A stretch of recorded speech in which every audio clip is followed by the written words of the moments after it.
মহৎ ব্যক্তিকে অপমান করে চলছি। আমরা বুঝতেই পারছি না যে মহৎকে অপমান করা হচ্ছে। মহৎ ছোট হোক বড় হোক, নিচু হোক উঁচু হোক, ধর্মটাকে বজায় করে রাখার জন্য একটা মহৎ ব্যক্তির প্রয়োজন। সে মহৎ স্বভাবে তারিতে পামর, নিষ্কার্য না থাকিলেও যান পরের ঘর। নন্দদোলা প্রভু বলতেন, তুমি আত্মপীড়িতের কন্দন লোক যদি তুমি শুনতে না পাও, তোমার বাড়ির কাছে কোন গুরু ভাই গুরু ভগ্নী কষ্ট পেয়ে কান্নাকাটি করছে, ক্ষুধায় কাতর হয়ে গেছে, কান্নাকাটি করছে, তার কন্দন লোক যদি তোমার কর্ণে না যায়, তোমার মতো পাপিষ্ঠ, তোমার মতো দুরাচারী কোনদিনও গোবিন্দের শ্রীপাদ পদ্ম লাভ করতে পারবে না। কেন তিনি বলতেন, কেন তিনি ভক্তদের এই উপদেশ দিলেন? মহৎ ব্যক্তিকে যদি কেউ অপমান করে, রাজ্য সত্যি পাপী হয়ে যায়।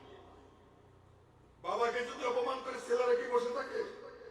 ছেলেরা অপমানিত হয়ে যায়। সেই জন্য মহতের কাজ হচ্ছে জীবের সেবা করা, জীবের নৈকট্য লক্ষ্য করা। কিন্তু সেই মহৎ আপনি পাবেন কোথায়? আছে মহতের কাজ হচ্ছে ভগবত দর্শন করানো। মহতের দর্শন হচ্ছে গুরু শ্রীপাদ পদ্ম দর্শন। মহতের দর্শন হচ্ছে সাধু গুরু শ্রীপাদ পদ্ম সেবা করা। শ্রীমন মহাপ্রভু জীবের ঘরে ঘরে গিয়ে জিজ্ঞাসা করতে, কোন গুরু পুরোহিত জিজ্ঞাসা করে তোমরা ভালো আছো গো বাবু? না, তার সাথে সম্পর্ক পুজো হয়ে গেল, টাকা নেওয়া হয়ে গেল, চলে গেল। গুরুদেবও ঠিক তাই, তোমার সাথে সম্পর্ক ততক্ষণই আছে যতক্ষণ তুমি আমাকে টাকা পয়সা দিয়ে বিদায় না করবে, ততক্ষণ তোমার সঙ্গে সম্পর্ক রইল। যে বিদায়টা হয়ে গেল, তোমার সঙ্গে সম্পর্ক কাটা হয়ে গেল। আর আমার প্রভু কি করতেন? কোন কাজ নেই, উনি ঘরে ঘরে গিয়ে গিয়ে তোমরা ভালো আছো তো, সুখে আছো তো, কোনো কষ্ট পাচ্ছ না তো? প্রভু জড়িয়ে ধরে তাদের সুখ বিলাস করতে। কেন করতে? উনি জানেন আমি কলিযুগ পাবন অবতার, আমি প্রেম দিয়ে ভালোবাসা দিয়ে ওদেরকে বুকে আগলিয়ে রেখেছি। ওরা যদি আমার বুক ছাড়া হয়ে যায়, ওরা যদি আমার হৃদয় ছাড়া হয়ে যায়, ওরা যদি আমার মর্মভেদী হয়ে যায়, তাহলে কখনোই ভগবান দর্শন করতে পারবে না। তাই একদিন কুর্মের গৃহের কাছে দাঁড়িয়ে ডাক দিলেন, কুর্ম বাড়িতে আছো গো? যেই প্রভুর কণ্ঠস্বর শুনেছেন, তার মনে মনে ভাবনা হলেন, এমন শ্যামনা শুনি না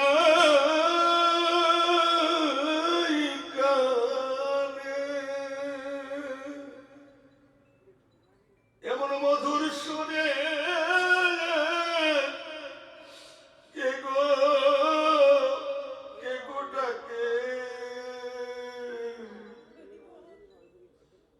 বেরিয়ে আসলেন, এসে দেখেন আমার গৌর হরি। প্রভু গো, আজ আমার বহু ভাগ্য এ জন্মে যে জন্য ডাকিতে না ডাকে আমার প্রাণ গোবিন্দে, আমার এ জন্মে ডাকে নাই কে? তুমি আমায় ডাকলে প্রভু, আজ আমি তোমার গৃহে সেবা করব, তুমি সেবার আয়োজন করো। কুর্মের মনে কি আনন্দ, আজ আমার ভাগ্যের উদয়, আজ আমার ভাগ্যের উদয় হয়েছে যে জন গোবিন্দ পেয়ে আনন্দ আনন্দ করে যেন ধারায় ধারায় ভেসে যাই রে একেবারে বদন ভরে। গৌর হরি বল নিতাই গৌর হরি বল। প্রভু আসবেন। আপনারা প্রভু কাকে মনে করেন? সেটা গুরুদেব হতে পারেন, সেটা গোবিন্দ হতে পারেন, কোন অতীত হতে পারেন, কোন নারায়ণ হতে পারেন। উনি আসবেন শুনেই এলাকাবাসীর সকলে মনের ভিতরে দাগ পড়ে গেছে, প্রভু আসবেন। কার গৃহে? আমার মতো কাঙ্গালের গৃহে প্রভু আসবেন। উনি ঘরে ঘরে গিয়ে সবাইকে বলেছেন, তোমরা এসো, আমার প্রভু আজ আমার ঘরে আসবেন কয়টা ভিক্ষা করতে। কি যে আনন্দ! সব জায়গার মানুষ জেনে গেছে। এর মধ্যে একজন ব্যাধিগ্রস্ত ব্যক্তি, হাঁটতে পারে না, চলতে পারে না, চোখে দেখে না, তার মনও চাইছে তিনি প্রভুকে দেখবেন। ছেলেপেলেদের বললেন, বাপরে আমাকে একটু প্রভুর কাছে নিয়ে যাবি?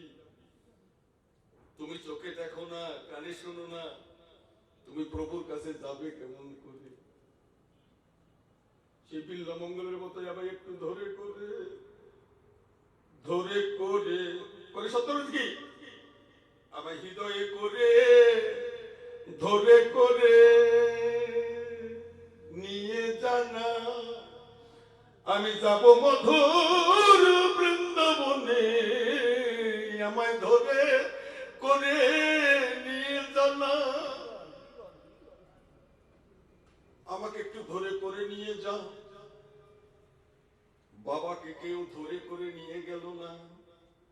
বাড়িতে একজন দাসী ছিলেন। দাসী বললেন, বাবু তোমাকে আমি নিয়ে যাব। যার কেউ নাই, তার যে আমার গোবিন্দ আছে।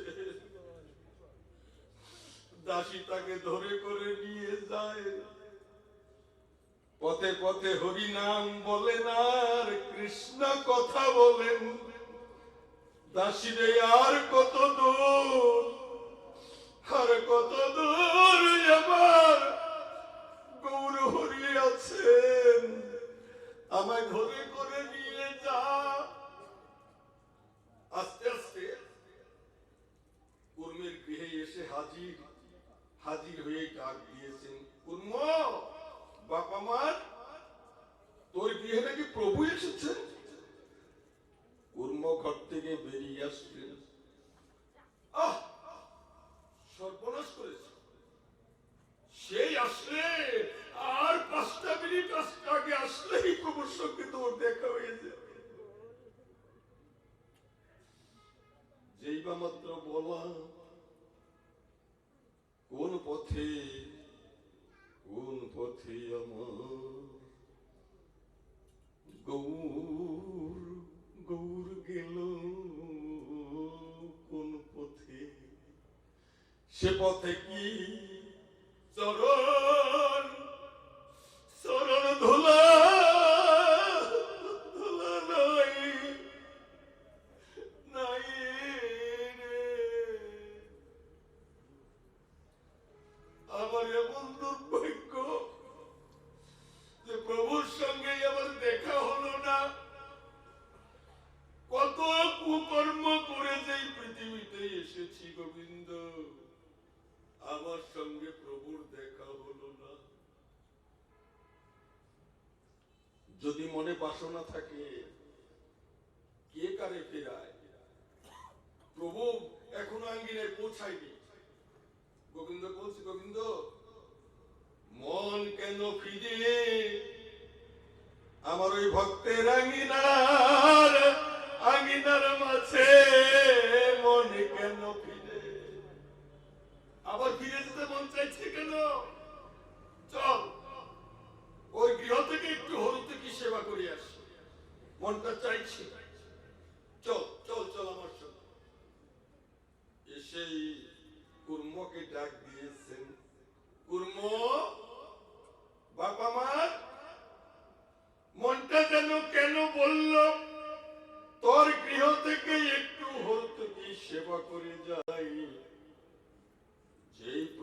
কণ্ঠস্বর পেয়েছেন, কুর্ম ঘর থেকে বেরিয়ে এসে বাসুদেবকে উঠিয়ে বললেন, বাসুদেব তুমি মহাভাগ্যবান, এই প্রভু কোনদিন ফিরে আসে না, আজ তোমার কারণে প্রভু আমার ফিরে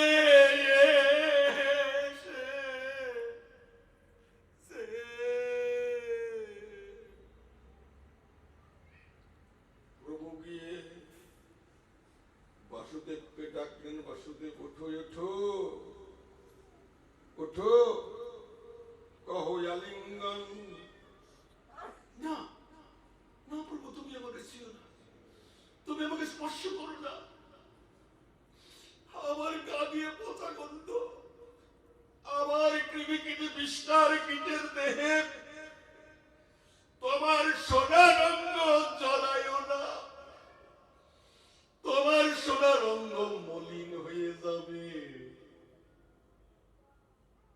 তখন প্রভু কি বলছেন শুনুন, তাকে বুকে রেখে মনে ভাববে এই তো তোমার গোবিন্দ। একবার বদল ভরে কৃষ্ণ বলো, একেবারে জয় রাধে শ্রী রাধে রাধে।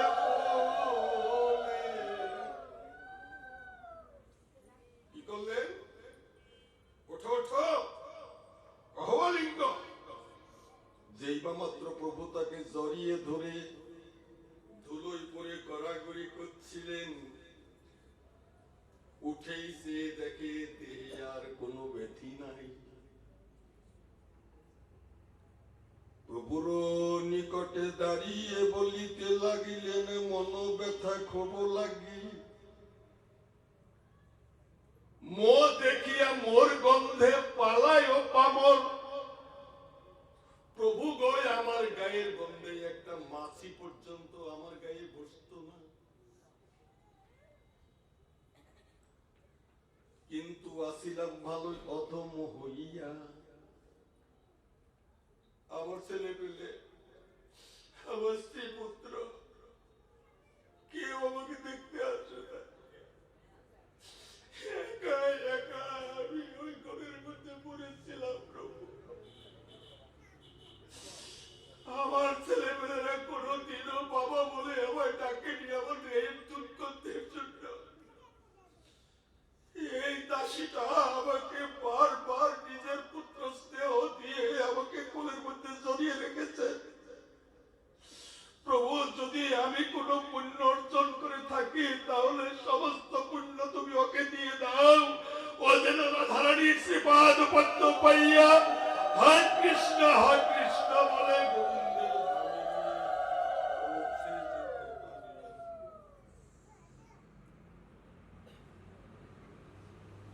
কেন তুমি স্পর্শ মোরে স্বতন্ত্র ঈশ্বর, তুমি আমাকে ছুঁয়ে কেন,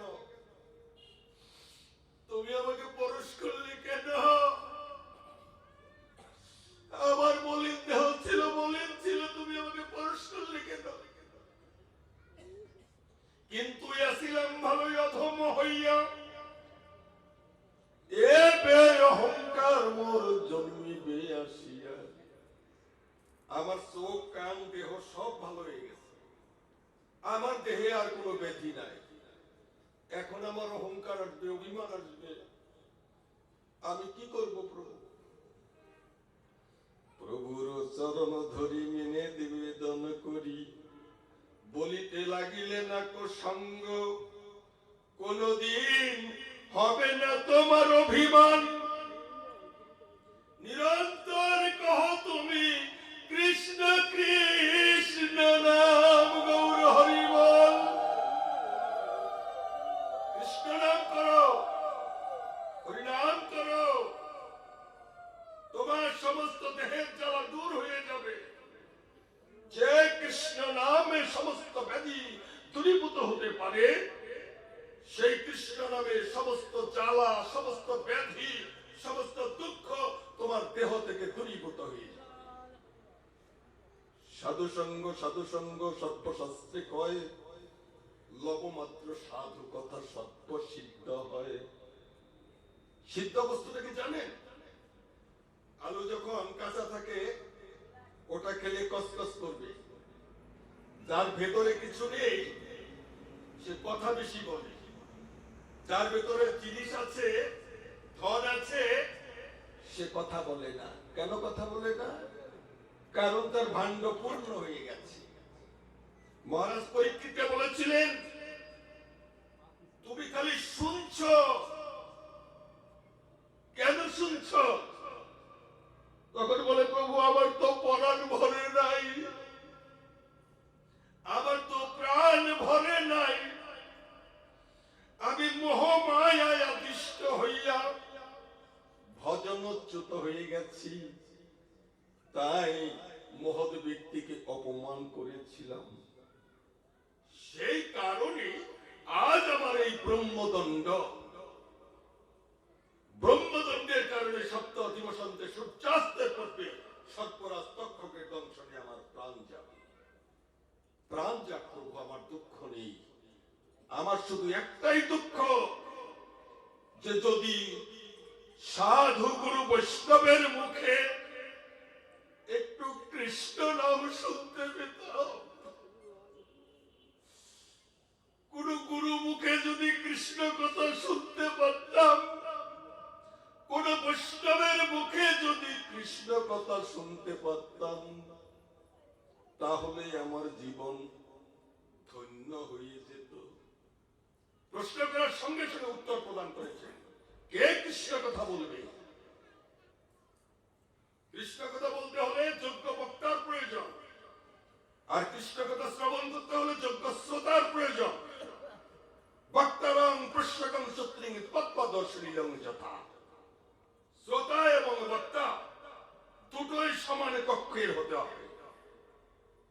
কে কৃষ্ণ কথা বলবে, কার যোগ্যতা আছে কৃষ্ণ কথা বলার? যেই সেই কৃষ্ণ কথা বলতে পারে না। তখন আসরের মধ্যে ব্যাসদেব ছিলেন।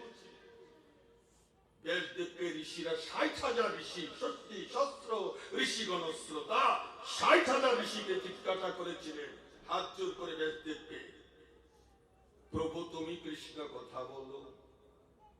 তখন বলে, গাছ কোনদিন গাছের ফল খায় না, গাভী গাভীর দুগ্ধ গাভী খায় না, মা মাকে সেবা করে না। জানো তুমি, আমি কৃষ্ণ কথা লিখেছি, সে রসটা আস্বাদন করতে হলে সেটা বিষ্ঠা থেকে করবে না পুষ্প থেকে করবে আমি জানি না, কে বলবে কৃষ্ণ কথা? এর মধ্যেই আজন্ম বিরাগী আজন্ম সন্ন্যাসী দিগম্বর ঋষি কুমার পরম ভাগ্যবান সুখদেব পুষ্যবিপাদ বেদাসনে এসে উপস্থিত। ওকে দেখার সঙ্গে সঙ্গে সকলেই বেদাসন ছেড়ে দাঁড়ালেন, দাঁড়িয়ে তার সম্মান প্রদর্শন করলেন।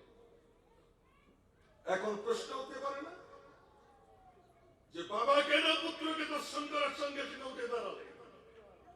কারণটা কি? পুত্র যদি পিতার চাইতে যোগ্য হয়, পিতা তাকে সম্মান করতে বাধ্য। পুত্র যদি পিতার চাইতে গুণমান হয়, সে পিতা তাকে শ্রদ্ধা করতে বাধ্য। শুদ্ধোদনের কথা শুনেছেন? শুদ্ধোদন তার পুত্র গৌতম বুদ্ধ, সিদ্ধার্থ, উনি যখন ত্রিভুবন পর্যটন করার জন্য ঘুরছিলেন, তখন উনি প্রশ্ন করেছিলেন, কোন পথে গেলে সাধু সঙ্গ করা যাবে, কোন পথে গেলে অন্তরঙ্গ ভক্তের সঙ্গ করা যাবে। তখন তিনি রাজপথে রওনা হয়েছিলেন। রাজপথে দেখলেন একজন পলিকল কেশব বৃদ্ধ অসুস্থ হইয়া পড়ে আছে। তখন জিজ্ঞাসা করলেন সারথীকে, সারথী উনি ওইভাবে পড়ে আছেন কেন? সারথি বললেন উনি অসুস্থ। তাহলে কি আমাকে অসুস্থ হতে হবে? অঙ্গং গলিতং পলিতং মুন্ডং, অঙ্গ যখন গলে যাবে, দন্ত যখন খুলে পড়বে, কেশ যখন পেকে যাবে, তখন তুমি মূল্যহীন হয়ে যাবে। পৃথিবীতে আর কোনো আদর তুমি পাবে না। এই পথে আর যাব না। যে পথ বৈষ্ণবের পথ নয়, সে পথে আমি যাব না। অন্য পথ ধরো। অন্য পথে গিয়ে দেখেন এক ব্যক্তি লাঠি ভর করে করে হাসছে। তখন বলে গেছে ও বৃদ্ধ হয়ে গেছে, মৃত্যুর প্রারম্ভিত পথ এসে গেছে, ওর দৃষ্টিটাই এখন সম্ভব। তাহলে কি বৃদ্ধ আমাকেও হতে হবে? হ্যাঁ মহাশয়, তোমাকেও বৃদ্ধ হতে হবে। তাহলে এই পথে আর যাব না। যে পথে সারা জীবন যুবা থেকে কৃষ্ণ ভজন করা যায়, সেই পথে আমাকে নিয়ে চলো। যাচ্ছেন, হঠাৎ করে দেখেন চারজন ব্যক্তি একটা মৃতদেহ কাঁধে নিয়ে হরিনাম করতে করতে যাচ্ছে। জিজ্ঞাসা করেছেন ওরা হরিনাম করছে কেন? তখন বলে ব্যক্তিটা মরে গেছে। আমাকেও কি মৃত্যুবরণ করতে হবে? আমাকেও কি মরতে হবে? যম যে তিনিও মৃত্যুর ঘর বেঁধে আসেন। যম যে পৃথিবীর মধ্যে জমালয়ে মানুষকে নিয়ে যায়, তারও একদিন মৃত্যু ঘটেছে। ভগবান যে মানুষকে মুক্তি দেয়, তারও একদিন নিজ কর্ম দোষে নিজের প্রাণাহুত হতে হয়েছে। হয়নি? হয়েছে। ব্যাগ কর্তৃক তিনি আদিষ্ট হয়েছিলেন। এটা তার কর্মের ফল। তাই আমাকেও মরতে হবে। হ্যাঁ, তোমাকেও মরতে হবে। মৃত্যু নাং প্রাণী নাং ধ্রুবং। জন্ম যখনই হয়েছে তখনই তোমার মরণ বেঁধে দিয়েছে। তাহলে এই পথে আর আমি যাব না। রথ ঘোরাও।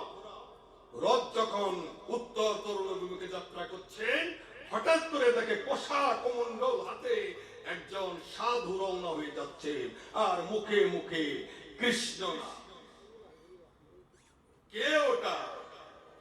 জীববা মরবা সাধু। সাধু? হ্যাঁ, সে জীবনেও যেমন কৃষ্ণ ভক্তের সঙ্গ করে জীবন কাটিয়ে দিয়েছে, সে মৃত্যুর পরও সাধু গুরু বৈষ্ণবের সঙ্গ করে জীবন কাটিয়ে দেবে।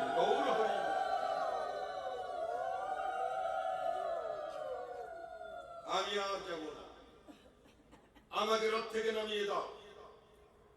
আমি আর যাচ্ছি না। কেন? আমি সাধুর সঙ্গে চলে যাব। হে মহাশয়, এটা তোমার বুদ্ধিমত্তার পরিচয় নয়। তুমি যদি বৃন্দাবনে যাও, মাতা পিতাকে ফেলে, তাদের আশীর্বাদ ছাড়া, তাদের অনুমতি ছাড়া তুমি বৃন্দাবনে গেলে রাধারানী দর্শন তোমার ভাগ্য হবে। বাড়িতে যাও, বাবা মার কাছ থেকে অনুমতি নাও। অনুমতি নিয়ে তারপর যদি যাবার ইচ্ছা জাগে তবে যেতে পারে। ঠিক আছে, ঘোরাও রথ। যে তিনি রথ ঘুরিয়ে নিয়ে এসেছেন, বাবা শুদ্ধোধন সিংহ দরজায় দাঁড়িয়ে আছেন। উনি বুঝতে পেরেছেন পুত্র আর ঘরে থাকবে না। এ পুত্র তো সাধারণ পুত্র নয়, এ পুত্র তো বুদ্ধের ভগবান হবেন। যেই এসে দাঁড়ালেন, তখন বলেন বাবা তুমি অনুমতি দাও। বাবা বললেন তোকে কি অনুমতি দেব আমি? তুই একটু দাঁড়া, আমি যাবার আগে তোকে একটা প্রণাম করে দে। আমি যে এমন ভাবে কৃষ্ণ ভক্তি লাভ করতে পারি। বাবা যেই প্রণাম করলেন, শুদ্ধোধন প্রণাম করার সঙ্গে সঙ্গে সিদ্ধার্থ গৃহ ত্যাগ করে ফেললেন। আর এই গৃহে থাকা যাবে না। যে গৃহে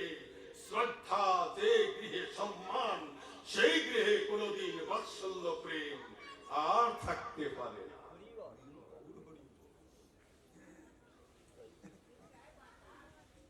তখন তিনি প্রশ্ন করলেন, পুত্র যতই ছোট হোক, সে যে আজন্ম বিরাগী, আজন্ম সন্ন্যাসী, তোমাদের যদি কৃষ্ণ কথা শুনতে হয় ওর মুখে শোনো, ও তোমাদের কৃষ্ণ কথা শোনাবে।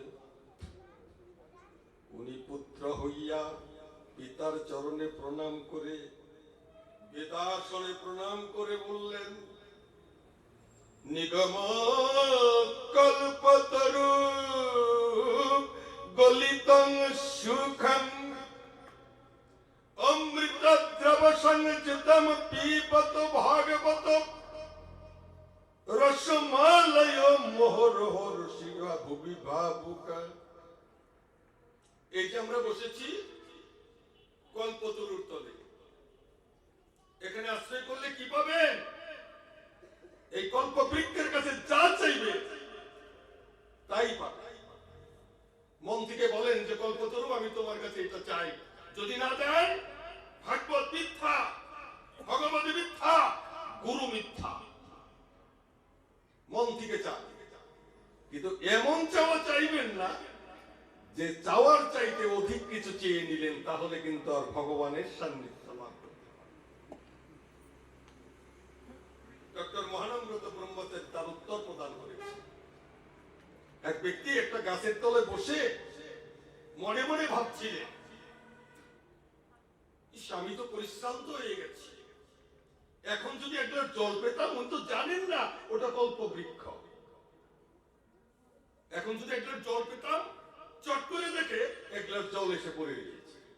জলটা সেবা নিয়ে তৃষ্ণা শান্তি নহে, তৃষ্ণা বলে নিরন্তর।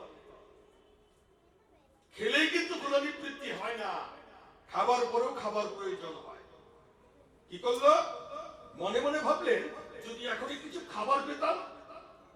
চট করে দেখে এক থালি খাবার, খাবারটা খেলে। আমাদের খাবার খেলে কি হয়? পরিশ্রান্ত হয়ে যায় না শরীর? দুপুরবেলা খেলেই মনে একটু নিদ্রা যায়, রাত্রিতে গেলেই শুয়ে পড়ি, মনটা যেন একটু বিশ্রাম নিতে চায়। কিন্তু ভগবান তো বিশ্রাম করেন না। উনি টোটো করে ঘুরছেন, কোথায় কি হচ্ছে দেখছেন। উনি একটা চোখের পলক দিলে বিশ্ব ব্রহ্মাণ্ডটা উলট পালট হয়ে যাবে। তাই উনি জঙ্গলে শুয়ে শুয়ে ভাবছিলেন, যদি একটা এখানে একটা শয়নের কিছু পেতাম। চট করে দেখে একটা চৌকি বিছানা সত্য, এখানে যে শুব, এখানে যে ঘুমবো, যদি কোনো বাঘ বললো এসে খেয়ে ফেলে আমাকে। অধিক দুরাশা। যে বাঘগুলোকে কথা মনে এনেছেন, হঠাৎ করে জঙ্গল থেকে এক বাঘ এসে থাবা দিয়ে ওকে ধরে ফেলল। বাঘকে বলছে, তুই আমাকে ধরে নিয়ে যাস কেন? এত আশা করেছিস কেন?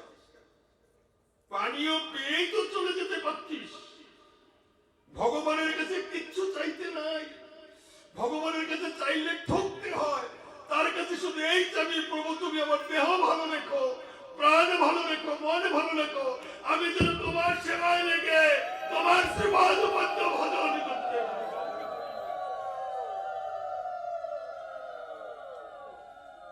বর্তমান আমরা তো সবসময় শুধু ভগবানের কাছে চাই, ভগবান আমাকে এটা দাও, আমাকে ওটা দাও, আমাকে ছেলে দাও, আমাকে মেয়ে দাও, আমাকে ধন দাও, জন দাও। কত কিছু চাইছি, ভগবানকে বিরক্ত করে ফেলছি। কিন্তু কোন একটা ভক্ত কোনদিন বলেছেন আমার গোবিন্দকে, গোবিন্দ তুমি ভালো আছো তো? তুমি সুখে আছো তো? তুমি কোনো কষ্ট পাচ্ছ না তো? বলেছেন? কোনদিন কোন মা বলেছেন গোবিন্দকে, গোবিন্দ তুমি তো কোনো কষ্ট পাচ্ছ না, তুমি ভালো আছো তো? বলেন নাই। কেন বলবেন? কারণ আপনার চাহিদা এখনো মিটে নাই। দেবার ইচ্ছা নয়। গোবিন্দকে শুধু বলবেন, গোবিন্দ পৃথিবীর সকলেই যেন ভালো থাকে, পৃথিবীর সব প্রাণীকে তুমি ভালো রেখো, ওর মাঝে যেন আমিও তোমার চরণ সেবায় ব্যস্ত হয়ে যেতে পারি। গৌর হরি বল। তাই এইভাবে ভগবানের কাছে যাচনা করবে। সুখদেব গোস্বামীদের কাছে কৃষ্ণ কথা শুনলেন, কি বললেন? আমরা কল্পতরুর তলে আশ্রয় গ্রহণ করে তার কাছে কিছু চাইব। গলিতল ফলন, ফলটা গলবে কখন? যখন ফলটা পেকে যাবে, গাছ থেকে আপনি পড়ে যাবে। প্রেমটা কেমন? একটা বৃক্ষে যদি ফল থাকে, বৃক্ষের মাথা নিচু হয়ে যায় না? যায় কিনা? যায়। একটা মানুষের মাথায় যদি ভার বোঝা থাকে, ঘাটটা নুয়ে যায় না? যায়। সে গাছে যদি ফল না থাকে, ঘাড় কি বাঁকা থাকবে? না, সোজা হয়ে থাকবে। যার ভেতরে কৃষ্ণ ভক্তি আছে, সে কখনো মাথা উঁচু করে চলবে না। সব সময় এক গোছা তৃণ করি, এক গুচ্ছা দন্তে ধরি, পরিবেন গৌরাঙ্গ রাঙা পায়ে, দুনয়নে শতধারা, রাজদণ্ডী যেন পারা, আপনি আপনি মানায়। যেজন গৌর চরণ জড়িয়ে ধরে রে, যেজন গৌর চরণ।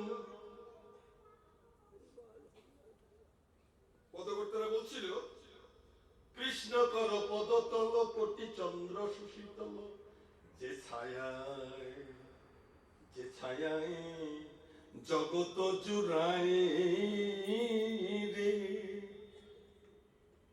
কোটি চাঁদ উদয় হলে তার ছায়া তলে বিশ্রাম করলে যতটুকু আনন্দ না পাবে, আমার গোবিন্দ চরণ ছায়ায় বিশ্রাম করো, আমার গোবিন্দ চরণ ছায়ায় বিশ্রাম করো। কখনো বলেছিলেন ললিতা বিশাখা চম্পকা চিত্রা তুঙ্গ বিদ্যা ইন্দু রেখা, ওরে গোবিন্দের আগমন উত্তর গোষ্ঠ ফিরে আসার সময়, ওই না বেশে আইসো আমার ঘরিতে, ওই না বেশে আইসো তুমি ইতারায়ের এসি আমি, তুয়া বন্ধু পথ পানে চাহি। রবি যখন বৈশে পাটে, মুই গেনু যমুনার ঘাটে। সূর্যদেব যখন পশ্চিম কবরস্থিত প্রায়, তোমার আশায় করে পথে আমি প্রতীক্ষা করছিলাম, পথে দাঁড়িয়েছিলাম, কিন্তু তোমার দেখা হয় কি না হয়, তোমায় পাবো বলে দাঁড়িয়ে আছি। কি করছেন? রবি পাঠে গেছেন, শ্রীমতী রাধারানী ললিতা বিশ্বকা দোতলার উপর দাঁড়িয়ে। ওইটা বেশি কোন বেশে? ওই যে ধুলো মাখা, ওই যে গোষ্ঠের সমস্ত ধুলো মাখা, ওই ধুলো মাখায় অঙ্গ নিয়ে এসো মোর ঘরে।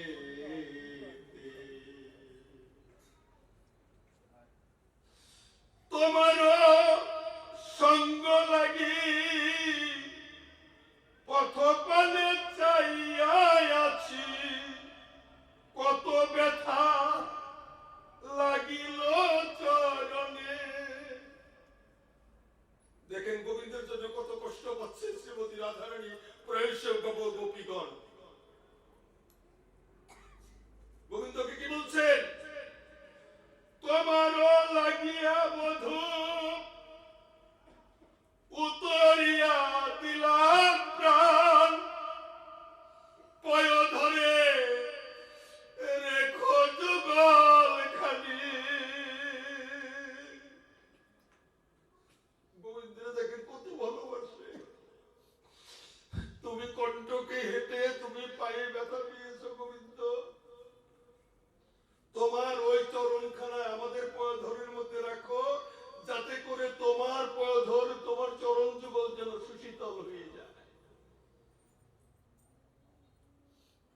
এত ভালোবাসা কোথায় রাখবেন? কোনদিন স্বামীদেরকে বলেছেন তুমি কষ্ট করে হেঁটে এসেছ? না। গুরুদেবকে অনেকে বলে বাবা কষ্ট করে হেঁটে এসেছেন, একটু পায়ে তেল মালিশ করে দেই। ভুল করবে। যারা নিজের পিতা মাতার চরণ তলে তেল মালিশ করতে পারবে তারাই গুরুদেবের চরণ তলে তেল মালিশ করবে। যারা বাবা মার সেবা করতে পারবে না তারা কোনোদিনও গুরুদেবের সামনে যে তেল মালিশ করবে। যদি করো তোমার এই কুলের নয়, এই কুল দুকুলের সাধনায় তোমার বিসর্জন হয়ে। স্থূল, প্রবর্তক, সাধক, সিদ্ধি, চারটি দেশের চারটি গুরু। আগে কে? স্ত্রীর গুরুকে স্বামী, স্বামীর গুরুকে গুরুদেব, গুরুদেবের গুরুকে অতিথি নারায়ণ, সকলের গুরু। অতিথি হচ্ছে নারায়ণ, সে সকল জীবের গুরু। বাবা মাকে যদি সেবা করতে পারো গুরুদেবের সেবার প্রয়োজন পড়ে না। বাবা মাকে যদি ভালোবাসো গুরুদেবের ভালোবাসার প্রয়োজন পড়ে না। গুরুদেব এমনিতেই আনন্দ পাবে, এমনিতেই ভালোবাসা পেয়ে যায়। এক পত্র তুলসী দাও, এক গন্ডুর জল যদি কৃষ্ণায় নমঃ বলে তুমি এখানে কাউকে দিয়ে দাও, দেখবে গোবিন্দ ত্রিভুবনের যেখানেই থেকে থাকুক না কেন সেই তুলসী জল পেয়ে তোমার মনের বাসনা পূর্ণ করে হা কৃষ্ণ বলে ভবতরণী পার করে দিয়েছে।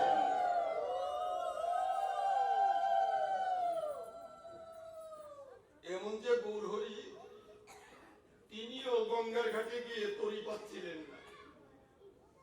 হাজার হাজার ভক্তকে তিনি পার করে দিয়েছেন, হাজার হাজার ভক্তকে তিনি মুক্তি দিয়েছেন, মৃত ব্যক্তির প্রাণ ফিরিয়ে দিয়েছেন। অথচ সেই প্রভু যখন দীক্ষিত হতে যান, সন্ন্যাস নিতে যান, গঙ্গার ঘাটে এসে তরুণী তরুণী বলে ডাকছিলেন, কে আছিস আমাকে একটু পার করে নিয়ে যা। এরকম গুসাইরা পড়ে না বিপদে? আমি বহু জায়গায় পড়ছি, বহু জায়গায় পরীক্ষা পাইছি এবং বহু জায়গা থেকে উত্তীর্ণ হয়েও গেছি। ঝড় আসতেছে, গুদারা ঘাটে দাঁড়িয়ে দিচ্ছি। এমন এমন গুদারা ঘাট আছে যেখানে পার হইতে আধা ঘন্টা সময় লাগে। সে নিজে চুপ করে দাঁড়িয়ে রয়েছি আর গুসাই নিয়ে চিন্তা করতেছি, গুসাই কি গেলি আমি একা, আর গুসাই নাই দুনিয়ায়? গুসাই নাই? আছে। তুমি যদি তোমার গুরুরে স্মরণ করো অনায়াসে বৈতরণী পার হইয়া রাধারানীর চরণে গিয়ে পৌঁছে। এটাই তো তোমার সাধনা। হ্যাঁ, উনি কি করলেন? যখন তরুণী পেলেন না তখন কি করলেন? কৃষ্ণ বলে গৌর আমার জলে ঝাঁপ দিল, শ্যাম সুন্দর ছুটে এসে গৌর কুলে তুলে নিল। একবারে জয় রাধে জয় রাধে বলে ভব পারে গেল। এই গোবিন্দ ছাড়া আর কোনো বান্ধব নাই। তাই তিনি সুখদেব গোস্বামী প্রশ্ন করেছেন, তোমার যে দৈবী মায়া, এই ভবসাগরকে উত্তীর্ণ করার জন্য তোমার দৈবী মায়া দেখতে চাই। গীতায় যে ভগবান বারবার জীবকে বলেছেন সমু হংস বহুদে শুনম, এটা সত্যি না প্রিয়। এই জগৎ সংসারে কেউ আমার প্রিয় না, কেউ আমার প্রিয় না। যে আমাকে চায় তার রাজত্বে চাই, যে আমাকে চায় না তার রাজত্বে আমি চাই না। এনে ভগবানের কিছু পক্ষপাতিত্ব আছে বলে মনে হয়, কিন্তু না, ভগবান যেটা করেন যুক্তিযুক্ত। যখন নাকি পাণ্ডবেরা এবং কৌরবেরা দুই ভাই, এক ভাই পার্থ সারথী অর্জুন, আর এদিকে দুর্যোধন শিওরে যে বইছে মাথার ঘুরে, আর আমার কুলতিলক পার্থসারথী গিয়ে আমার গোবিন্দের চরণ তলে পড়েছেন, বসে রয়েছেন। উনি চক্ষু খুলেই পার্থের বদন দেখেছেন। পার্থ, কখন এসেছো? উনি বলেছেন, আমি চক্ষু বলে যাকে প্রথম দেখবো এই জয়ক্ষেত্র যুদ্ধে জয় তার সুনিশ্চিত। তাহলে কোথায় থাকতে হবে? প্রশ্ন করলেন ভগবানকে দেবশ্রী নারদ। তুমি যে দৈব মায়া, দৈবী মায়া, মায়াটা কি? তখন বলে, আমার সঙ্গে চলো, আমি ওর মায়া দেখাচ্ছি। এই বলে দেবশ্রী নারদকে নিয়ে রওনা হলেন। রওনা হলেন কোথায়? এক মরুভূমির দেশে। রওনা হতে হতে প্রভুর জল পিপাসা পেয়ে গেল। দেবশ্রী, আমার বড় পানি পিপাসা পেয়েছে, আমাকে পানীয় দাও। প্রভু, এখানে মরুভূমির মধ্যে পানীয় পাবো কোথায়? তুমি পানীয় পাবে কোথায় সেটাকে আমি জানি। আমার পিপাসা পেয়েছে, আমায় পানীয় দাও, জল দাও। তখন বলে, প্রভু এখানে পানীয়ের কোন সরোবর তো দেখতে পাচ্ছি না। তুমি ওই দেখো। প্রভু যে দিক নির্দেশন করেছেন, সঙ্গে সঙ্গে দেখে ওখানে একটা কূপ দেখা যাচ্ছে, ওখান থেকে নিয়ে এসে উনি একটা গ্লাস নিয়ে ওখানে গেলেন, গিয়ে জল ভরলেন। লক্ষ্য করে শ্রবণ করতে হবে, ভিতর যে যোগ মায়া কাকে বলে, আর যে মায়ার মধ্যে আমরা পড়ে যাচ্ছি সেই মায়াটা কাকে বলে। উনি কি করলেন? জল ভরে তটে উঠেই দেখে অপূর্ব রূপবতী এক কন্যা দেবশ্রীর দিকে চেয়ে আছে।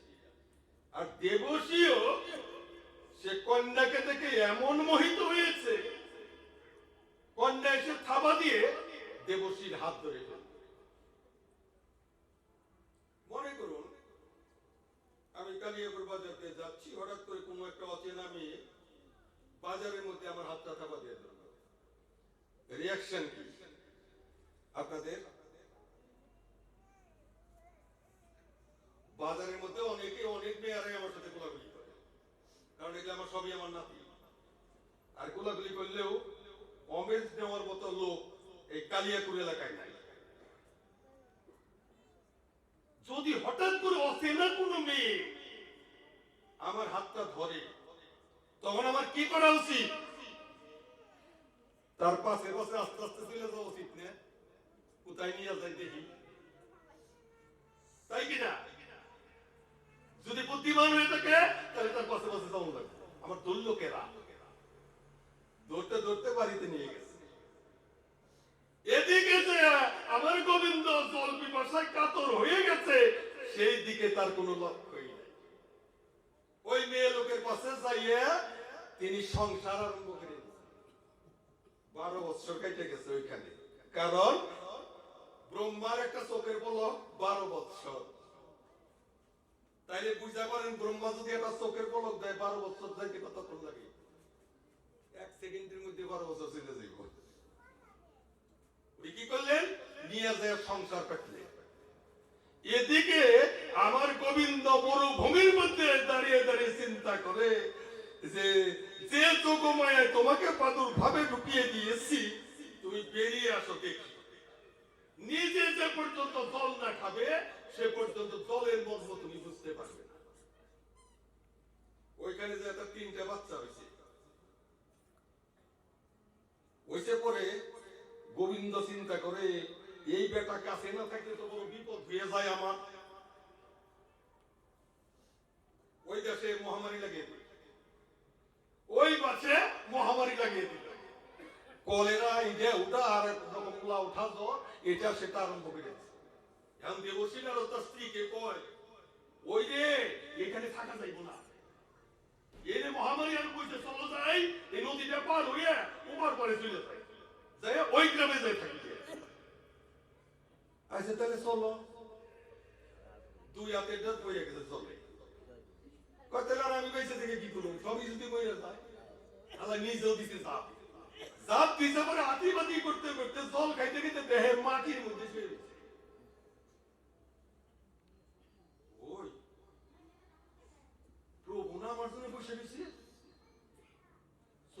আশায় কাতর হইয়া দৌড়িয়া যায় কূপের থেকে জল বইয়া প্রভুর সামনে এসে দাঁড়াইছে। দেবর্ষি, মনটা এত বিষণ্ণ কেন? প্রভু, তোমার দৈবী মায়া দর্শন করে আসলাম। এত দেরি হইল কে? ওই মাত্র এক যুগ গেছে, মানুষ 7 যুগ পার করে দেয়। মানুষ বই হয়ে গেলে বোরে কাছে না রাখলে ভালো লাগে না। আর যারা সাধু সন্ন্যাসী, যারা দিগম্বর, জীবন জীবন ভরে শ্রীপুত্র পরিজন ফেলে রেখে তারা সাধন ভজন করে বৈষ্ণবের প্রাণ রক্ষা করে, আর সাধুগুরু বৈষ্ণবের ভজনে তারা ব্রতী হয়ে যায় ভগবত দর্শন করে। তাই ভগবানকে পেতে হলে অনুরাগের ভজন, অনুরাগের ভজন করতে হবে। যে অনুরাগে ইন্দ্রিয় বিরক্ত হয়ে যায়, বিরক্ত ইন্দ্রিয় অর্থ সন্তাত্মা জিতেন্দ্রিয়, আত্মা জিতেন্দ্রিয় লাভ করেন, ভগবত দর্শন করেন। ভগবানকে পেতে হলে আগে ভক্তের ভজন করা। মদ ভক্তা তুঝে বেদিক সব উপদেশ মনমতি। আমার যারা ভক্ত তারা আমার আগে পুজো করে। এই জন্য কিন্তু গণেশের পূজা আগে দেওয়া হয়, গুরুদেবের পূজা আগে দেওয়া হয়। উনি নিজেই বলেছেন ভক্তের পূজা আগে দেবে, তারপর আমি প্রসাদ করব। যদি বলেন গোসাইটা আবার কেমন কথা কইছে, ভুরি ভুরি প্রমাণ আছে। সুদামা বিপ্রকে যখন নাকি ভগবান তার সিংহাসনে বসে পুজো অর্চনা করে চরণ ধুইয়ে প্রসাদী থাল থেকে প্রসাদ দিয়ে সুদামের বদনে দিয়ে, ওই এত প্রসাদ নিজের বদনে দিয়ে যখন সুদামকে বলেন, ভাই সুদাম তুমি কেমন আছো? এদিকে সুদামের চোখে জল, মনে আনন্দ যে গোবিন্দ আমায় চিনেছে রে। সুদামের আনন্দ আর ধরে না রে, ওদে জয় জয় রাধে রাধে বলে সুদামের আনন্দ। এই যে দেখুন, এই যে এখানে ভোগ নৈবেদ্য হয়েছে, গোবিন্দ কিন্তু কিচ্ছু খায়নি, একটা দানাও তিনি সেবা দেন। কখন তিনি সেবা দেবেন? যখন এই প্রসাদ আপনারা প্রণাম করে প্রসাদ বদলে দিবেন, তখন আমার গোবিন্দ পরমানন্দে ভক্তের মুখের প্রসাদ নিজেই আস্বাদন। এই জন্যই তাকে ভক্তের ভগবান বলা হয়। উনি বারবার ভক্তকে বলেছেন, ঊর্ধ্বমূল অধঃশাখা ত্রিমূল চতুর্দশ পঞ্চবিধ সনাত্তা। এই দেহটা হচ্ছে ঊর্ধ্ব দিকে মূল, অধ দিকে শাখা, ত্রিমূল সপ্তরজতম, চতুর্দশ ধর্ম অর্থ কাম মোক্ষ, চতুর্বর্গের সার এই জীব। ধর্ম ধর্ম করবেন কি দিয়ে? টাকা পয়সা না থাকলে কি দিয়ে ধর্ম করবেন? এই যে এত বড় একটা মহতী অনুষ্ঠান হচ্ছে, টাকা পয়সা ছাড়া হবে? হবে না। কেন হবে না? আপনার ধর্ম করতে গেলে অর্থের দরকার, অর্থের থাকলে কামের দরকার, কামনা না থাকলে কৃষ্ণ ভজন হবে না। মোক্ষ, মোক্ষ ভক্তেরা চায় না। কেন? ভক্তেরা সব সময় চায় যে যদি আবার যদি পাঠাও পাঠাও ঠাকুর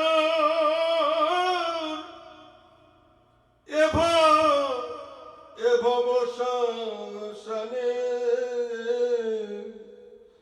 তুমি কৃষ্ণ ভক্ত মায়ের উদরে জন্ম দিয়া মনে।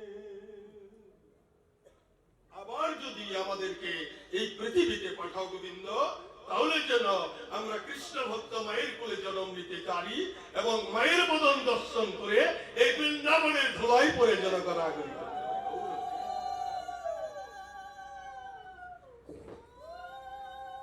এই যে ভাগবত, ভাগবত শব্দটা কি জানে? ভগবন্ত অধিকৃত এই কথা ভাগবত, ভগবানের সম্বন্ধ যার নাই, সম্বন্ধ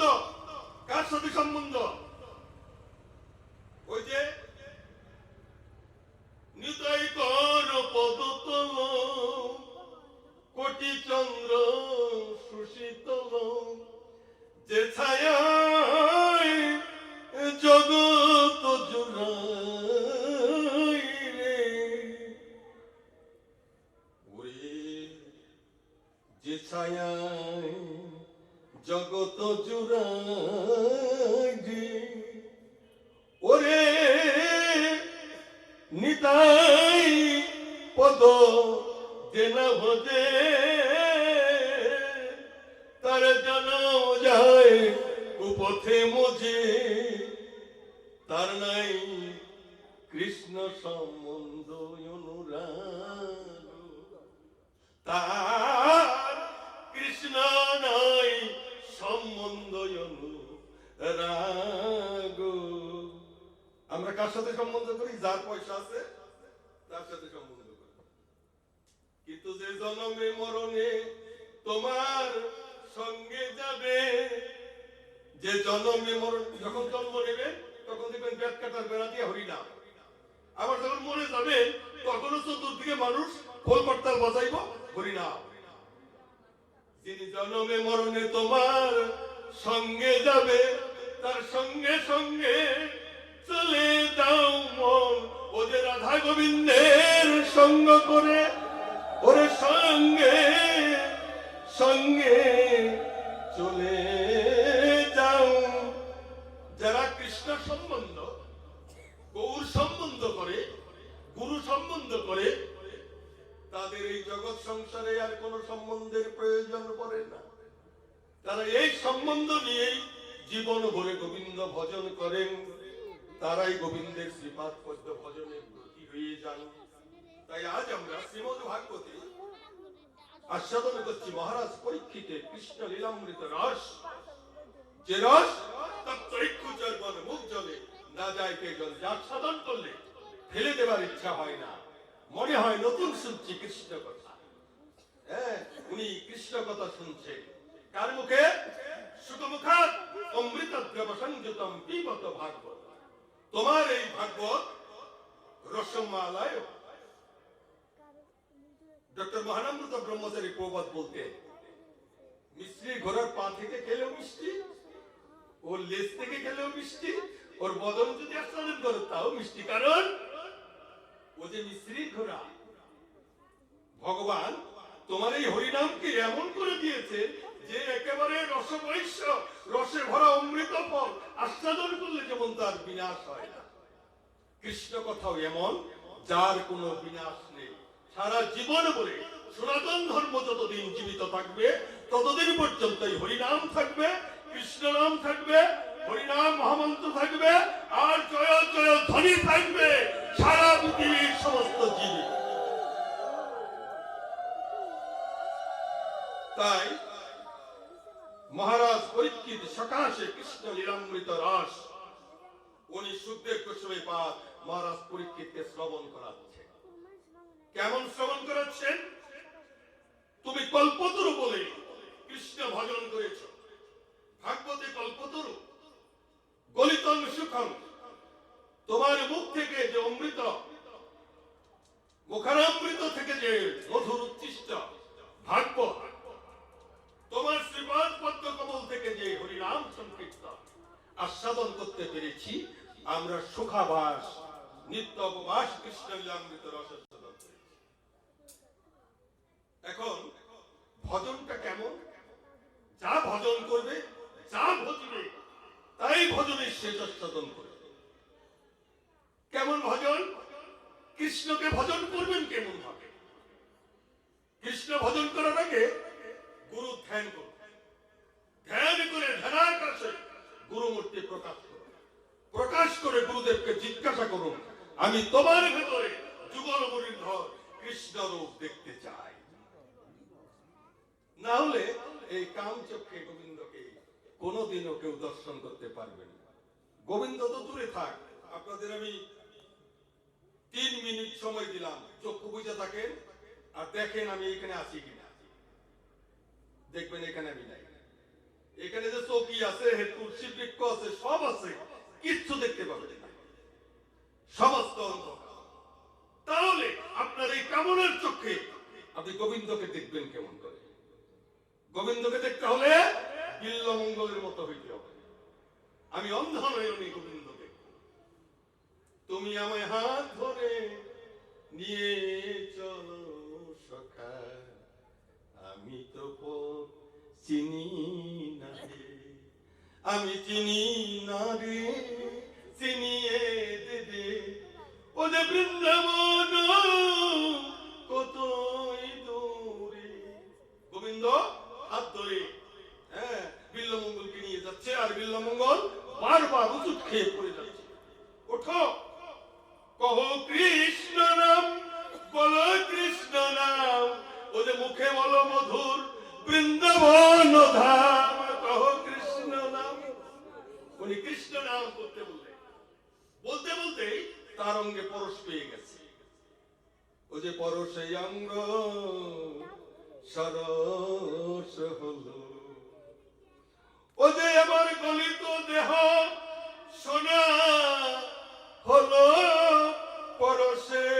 পরশ, পরকীয়া রস, পরশ। এই পরকীয়া রস যদি আস্বাদন করতে পারো তত্ত্বই খুচর বল।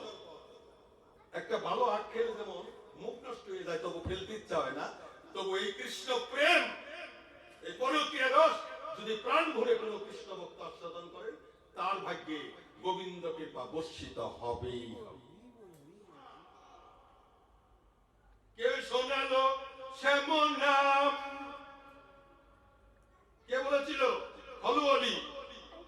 যখন কানে কৃষ্ণ নাম শুনলে এই রূপটা যেন কোথায় দেখেছি, আমার চেনা চেনা মনে হচ্ছে, কোথায় যেন দেখেছি, কবে যেন দেখেছি, আমার চেনা মনে হচ্ছে। তখন তিনি কি ভাবলেন? আমি এই রূপে তারে দেখি নাই রে, সে যে ধনুর্বাণ ধারী কৃষ্ণ, সে যে রাম রূপে এসেছিল। আমি বাঁশি হাতে তাকে দেখি নাই, তাকে কি হাতে দেখেছিলাম? ধনুর্বাণ হাতে। কে সে? শবরী। এই সেই শবরী এই দাপরে এসে ফলওয়ালি হয়ে গেল। এক যুগের ধন আরেক যুগে এসে কৃষ্ণ ভক্তি লাভ করলেন। আপনারা মনে মনে চিন্তা করেন যে এই সুবর্ষকা, শ্রীদাম, সুদাম, দাম, বসুদাম, মধুমঙ্গল, সুবাহু এরা কোথা থেকে? ওই যারা পূর্বে যারা ছিল তারা এখনো আছে। ত্রেতায় যারা ছিল তারা দাপরে আছে, তারা দাপরে ছিল তারা কলিতেও আছে, গৌরবসুন্দর সঙ্গে তারা সমবেত হয়েছে। তাই এই সঙ্গগুলি যদি পান, একজনের সঙ্গ যদি পেয়ে যান, তাহলে ভক্তিরস আস্বাদন করতে পারবে। সেই ভক্তিরস আস্বাদন করার জন্য ভগবান দর্শন, ভক্ত দর্শন, মদ ভক্তা পূজা বেদিকে সর্বভূতে সুমন্বতি। আমার যারা ভক্ত তাকে পুজো দিয়ে, তাকে ভজন করে তোমার মনের বাসনা তুমি পূর্ণ করো। তাই আমরা মনের বাসনা পূর্ণ করার জন্য সাধুগুরু বৈষ্ণবের ভজনে ব্রতী থাকবো, কৃষ্ণ ভজন করব, আর এই মায়া নদীর স্রোত থেকে অন্তর বৃন্দাবনে গোবিন্দের শ্রীপাদ পথে পৌঁছানোর জন্য চেষ্টা করি। কিভাবে পৌঁছাবে, কার মাধ্যমে পৌঁছাবেন, কি আপনাকে সেই জায়গায় পৌঁছিয়ে দেবে?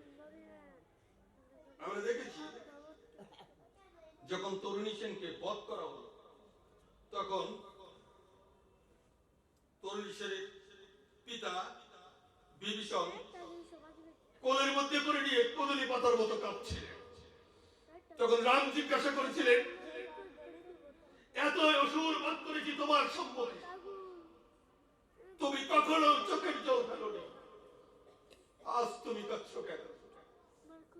প্রশ্ন করার সঙ্গে সঙ্গে উনি উত্তর প্রদান করলেন, প্রভু যাকে কোলে নিয়ে তুমি কাঁদছো আমি কাঁদছি,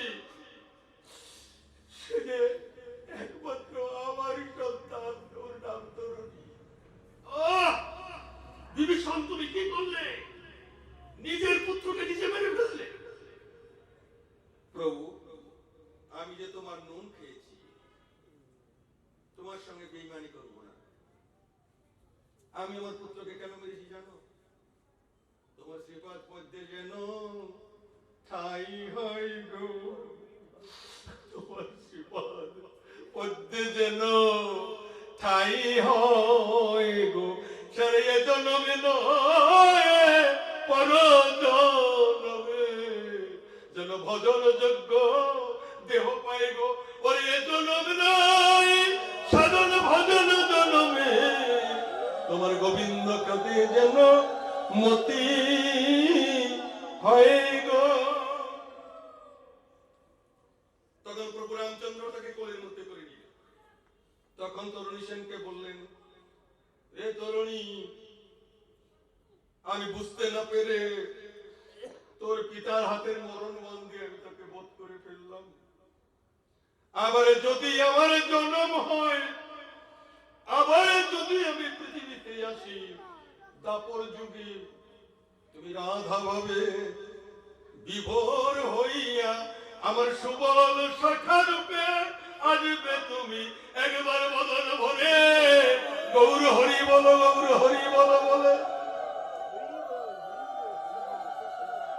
দেখুন, এই সুবল শাখা হয়ে তিনি পরজন্মে রাধা ভাবে বিভোর হইয়া আমার গোবিন্দ পার্শ্বদ পরিকর হইয়া ভজন যোগ্য দেহ নিয়ে জন্ম নিলেন। এক যুগের জন্ম নেবে, এই যুগ যুগান্তর শেষ হয়ে যাবে, পরজন্মে আবার তোমার নরকট বন্ধন জন্ম। তোমার এই জন্ম বন্ধন যোগ্য নয়, মৃত্যু আসবে। বসন্সে জিন্নানি যথা বিহায় নবানি গৃহতি নরপরাণী তথা শরীরানি বিহায় জীর্ণানি সংযতি নবানি। এই জীর্ণ দেহ একদিন শেষ হয়ে যাবে, নষ্ট হয়ে যাবে, আবার নতুন দেহ পেয়ে যাবে। সেই দিন তোমার আর মনে থাকবে না আমার যে জীর্ণ দেহ ছিল। তাই তোমার এই ভজন যোগ্য দেহ নিয়ে তুমি কৃষ্ণ ভজন করবে, যেন তোমার এই দেহ আর জীর্ণ না হয়, তোমার এই দেহ সজীব থাকিতে থাকিতে যেন গোবিন্দের শ্রীপাদ করতে। হ্যাঁ, অনেক মারা বলেন না, অনেক বাবারা বলেন না যে হাত রোদ থাকতে প্রভু নিয়ে যেও। কেন বলে? ওটা কিন্তু দুঃখে বলেন না যে আমি কর্মক্ষমতা হারিয়ে ফেললে আমি তো আর তোমাকে ডাকতে পারবো না। আমি যদি সব হারিয়ে ফেলি তাহলে তো তোমাকে আর বসতে পারবো না। আমি কর্ম করছি বলে তুমি আমায় ভালোবাসো। কর্ম করতে করতে যদি আমায় নিয়ে যাও, তাহলে যেন তোমার শ্রীপাদ পদ্মে স্থান পাই গো, তোমার শ্রীপাদ পদ্ম কমলে যেন ঠাই পাই গো। এমন ভাবে তুমি ভজন করবে, তোমার হাত এবং দেহ থাকতে তুমি যেন গোবিন্দ সেবায় লাগতে পারো, তোমার যেন ভজন যোগ্য দেহ থাকে। এই দেহ নিয়ে যদি গোবিন্দ ভজন করতে পারো, তবেই তোমার মনের বাঞ্ছা পূর্ণ হয়ে যাবে। এই বাঞ্ছা কল্পতরু তুমি ভক্তের মনোবাঞ্ছা পূর্ণ করে দিও। ভক্ত যেন প্রাণ ভরে তোমার সুদামাখা কৃষ্ণ নাম আস্বাদন করতে পারে। আগামী দিবসের প্রতীক্ষায় রইলাম। আজ এখানেই বিশ্রাম।